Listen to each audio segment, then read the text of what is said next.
Hi everyone, it's Karen. So when I first started making the pleated style of masks, I found that the pleats were a real pain in the butt.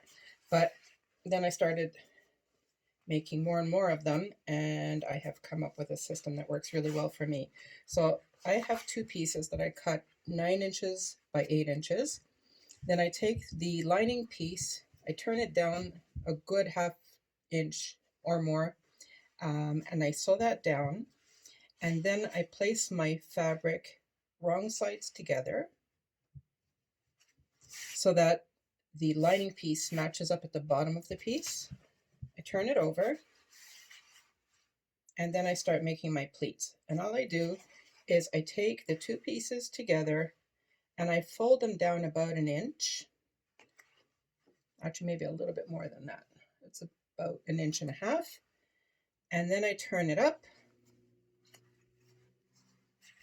so that I've got about 1/4 to 1/2 inch of a pleat there. And then I just take my iron and I iron that down. I have the steam going so it works a little bit better. Then I take it again and I fold it down about 2 inches and I fold it again back up. So now I've got a second pleat of about 1/2 inch and I iron that down. Before, what I was doing is I was folding them and I was pinning them, and it was such a pain in the butt. It really wasn't working well. This method works really well. So then the third time, again, about 1.5 inches, maybe a bit more, and then I fold it back up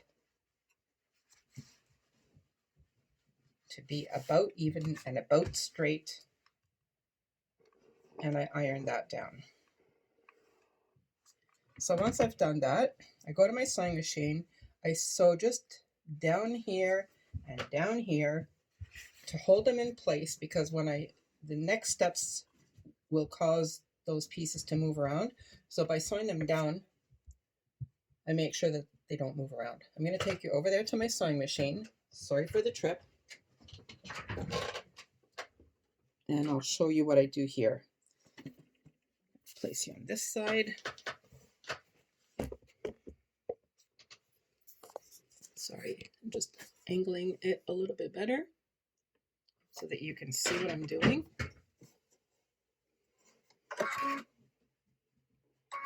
And I'm right on the edge. I'm 1/8 of an inch from the edge. Maybe I'll go just a little bit further from the edge, because when I'm done, I use my rotary cutter and I straighten this edge. Okay, and then I just sew down there.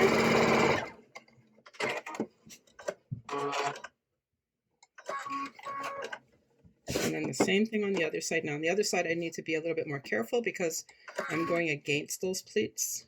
It's the same idea.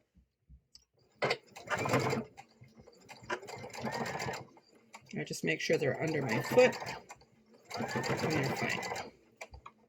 And that's it. I don't back tack or anything. I just sew them down so that they're held in place. So now I go to my rotary cutter and I just make sure I have a nice straight edge here, because after this I'm going to be feeding the pieces through my serger. I'm going to show you. Actually, I could do this piece. So I'm going to turn my serger on.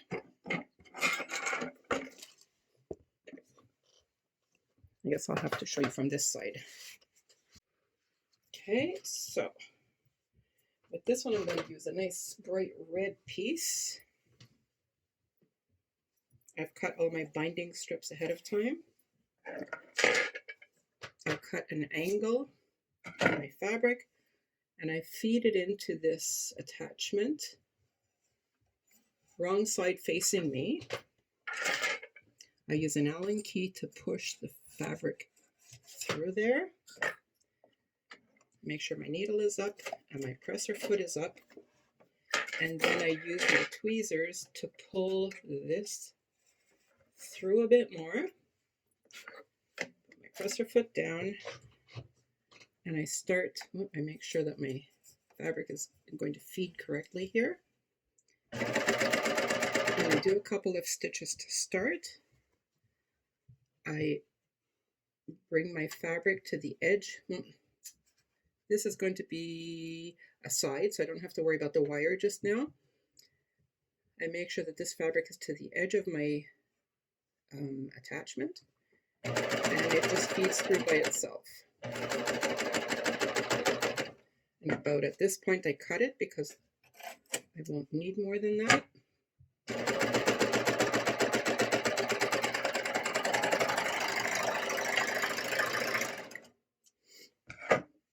And this sews my binding on really nicely. Then I just trim these ends to be even with the mask.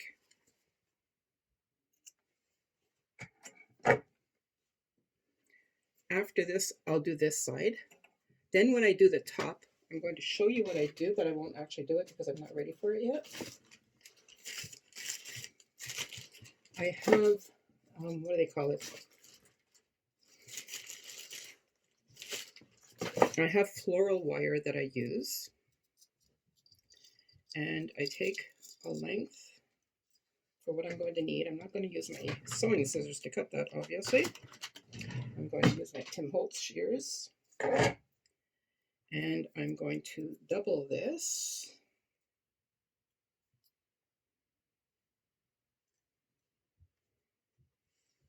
So that I have a strong enough wire in there.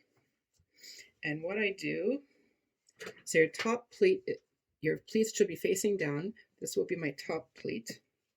So I will feed my, now this has to be a full length of the bias fabric.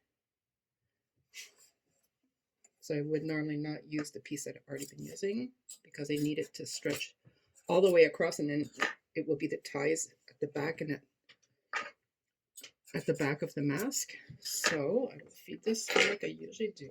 I have it ready to go. And then I place my fabric where it needs to be, right over here. Okay, so I place my fabric here. I place the wire right up against the metal as well. And I'm just going to do this to show you. It does need to be right up to the edge.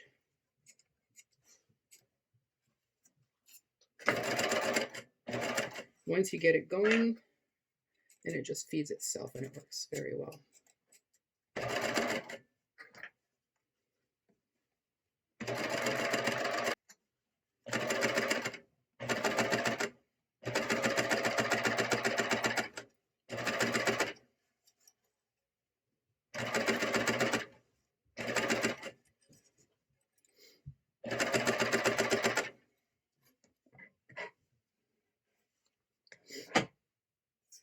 I'm going to have to redo this because I don't have enough length over here for a tie. I'm just showing you the process of doing this. And I'm going to cut it now, although when I'm actually doing this for the top piece, I wouldn't cut it there. I would let it go all the length to have the tie.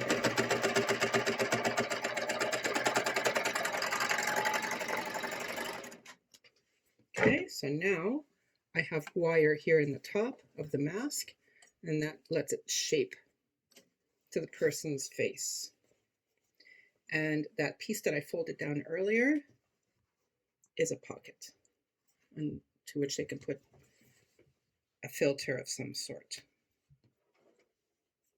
Here's a picture of the final result with all of the binding pieces sewn on. Thanks so much for watching, and I hope you're all healthy and well.